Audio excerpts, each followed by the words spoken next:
Deal Facilitation Fast Track. Following on from the $1 million exit strategy to ensure that you exit your business.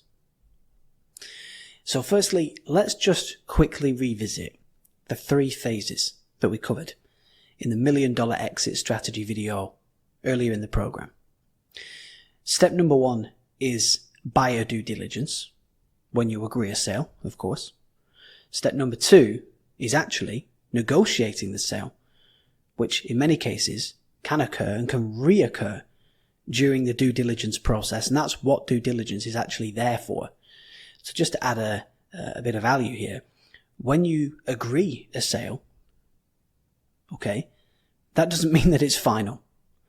You actually sign a pre-agreement contract to enter into due diligence, but it is not the final contract that you actually sign. When it comes to step 3, closing the deal, you reaffirm that agreement, make it watertight, make it legally binding, then sign and close. And some people actually aren't aware of that path. And now you are. So there you go.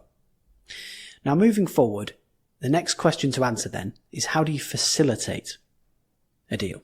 Well, let's discuss this in Facilitation Part 1. Firstly, use an M&A advisor.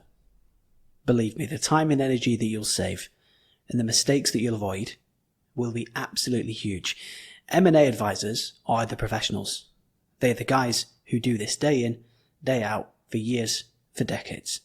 They know this stuff like the back of their hand, and they'll be able to steer you in the right direction and help with every and any part of the process.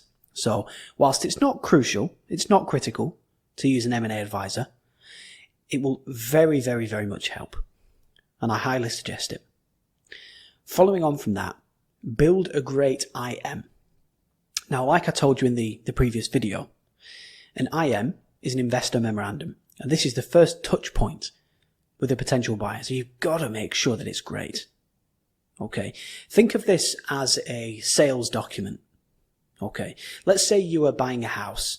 Well, you might get sent the photos, the information, the size, the location, the schools that are close by. That is essentially an IM. It's an investor memorandum.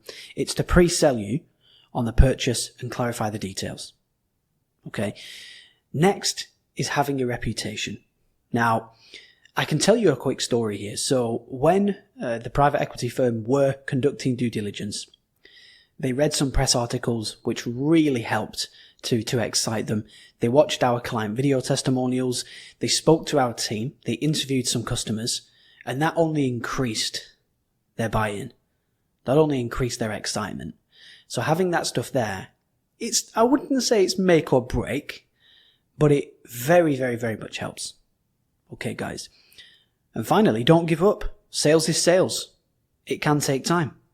It's just like any other aspect of selling on the phone, selling in person, selling from stage, selling a company. It's exactly the same. It takes time, takes energy, takes effort, and you may have to go through 1 or 2 or 3 or 4 potential buyers before you inevitably find someone that's a good fit.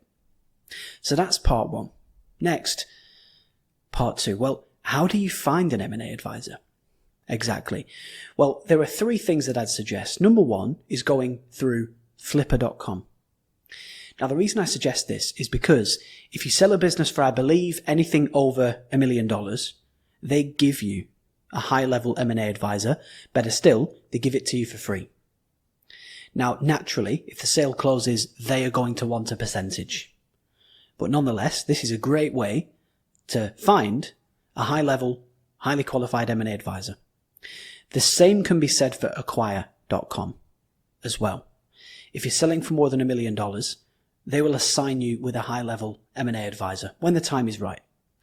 And thirdly, you can use cold outreach. Or, in fact, you can use a mentor, like I did. So when it came to selling my company, my mentor was Dan Bradbury, and he actually helped me find Dominic, my M&A advisor. So you could go through a mentor. You could even ask me to help you, and I can even introduce you to my M&A advisor, Dominic. So just a few ideas there to help you on the M&A advisor side. Following on from that, how do you build a great IM? Well, you're going to feature things like accounting documents, the size of your team, the departments that you have. Are they employees? Are they contractors? What's your business history? Have you been in business for 2 years or 15 years or 30 years? How big and how broad is your social media presence? What makes you unique? What gives you product market fit? What products do you sell and why? What's your front end? What's your back end? Do you have anything low ticket? Do you only have high ticket? Do you only do events? And so on. And thirdly, how do you build a great reputation? Well, you get client video testimonials. You work with PR firms to get great press articles. You work to build a very bought-in team who have a great culture and great values that they stand by, and so on and so forth. You make this stuff happen pre-sale to make the sales process so much faster and so much easier. So that's part 2. And again, I just want to restate this. Do not give up. Sales is sales. It can take time. It doesn't just happen overnight. It's a process. Preparing to sell is a process. Due diligence and the acquisition process is a process. And closing is a process as well. Take it step by step. Take my advice that I'm giving you here. It can take time, but don't give up. Now, what happens when you find a buyer? Well, like I said earlier, due diligence then begins. And on average, the industry average time for due diligence is actually 7 months. Okay. That's industry average across big exits, small exits, and all exits in between. 7 months. Now, my exit took April, May, June, July, August, and then we closed on the 30th of September. So it took touching on 6 months. 5.5 months-ish to be exact. Okay. Be patient. Know what you want. Don't be shaken. It's going to be hard. It's going to be stressful. It's going to be challenging. There's going to be mistakes made, but you will survive and you will close, given time and patience. Following on from that, just make sure that your ducks are in a row. Okay, guys. Clean, correct financial documents, good bookkeeping, good accounting, a team who love you and respect you and will say good things about you, customers who love you and respect you and will say good things about you, a solid product that a buyer will love, and on and on.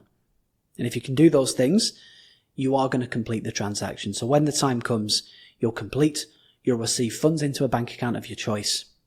Make sure that you celebrate and make sure that you take the time to reflect as well. Very important. It's an overwhelming process, but what an amazing feeling when you finally close the deal.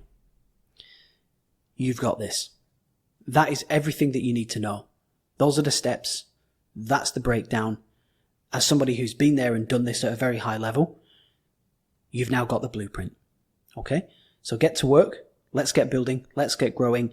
If you do need any help, if you need to come into my high-level coaching program so I can coach you one-to-one, just ask. If you'd like to come into my done-for-you program, where I just do everything for you, just ask.